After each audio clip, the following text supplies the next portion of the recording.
I want to talk about how to get the most out of pick-a-card readings on YouTube. There are loads of pick-a-card readers, tarot readers to choose from. I'm one of them, and there are so many pick-a-card readings now. Number one is to make sure you're using your intuition when you select a reader and a reading. It's really important in this space where this is a general reading that you're using your intuition to filter out the messages, the readings that are not going to support you and not going to be relevant. It's a co-creation. When you go on YouTube and search pick a card reading and maybe a love reading or career reading or whatever you're looking for, when you hit that search button and the results come up, make sure that you're stepping back slightly and tuning into your intuition as you scroll through the feed. That's going to help you find a reading that's really supportive for you.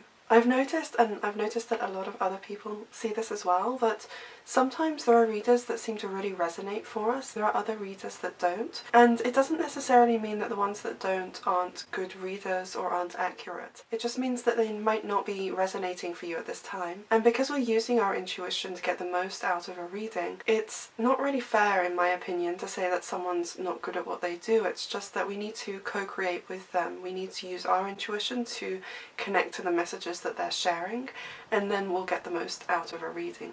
So you might notice that you find some readers where you often seem to get really accurate readings from them. I would suggest following them and just not paying so much attention to readers you don't resonate with. Sometimes, especially if we're feeling emotional, we have a heightened emotional state, it can be really hard to tune into our intuition. So I would suggest, if you're feeling like this, to take a break from looking at pick-a-card readings, because it can feel overwhelming and we don't want to start worrying or feel anxious about whether a message is for us or not. So if you're feeling in a heightened emotional state, I recommend just taking a break and coming back to a reading when you're feeling calmer and feeling like you can focus on your intuition and trust those instincts within yourself. Even in a reading that's resonating for you and feels like it's guiding and supporting you, not all of the messages will be for you. It's quite rare that that's the case, and that's because these are general readings. When you're watching a reading, make sure that you're filtering the messages as you go. So, this is why it's so important to feel calm. You might want to take a couple of breaths. You might want to read a reading after a yoga class or after you've meditated, and just make sure that you're in a calm, comfortable spot to sort of almost like zone out while you're watching the reading, so that you can even just apply the messages to you more specifically. So it might be a quite general message, and it might mean something slightly different than how it's being worded, and really that's how to get the best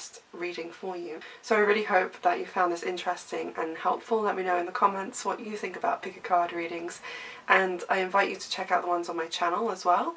And if you like them and like my style of reading, please subscribe.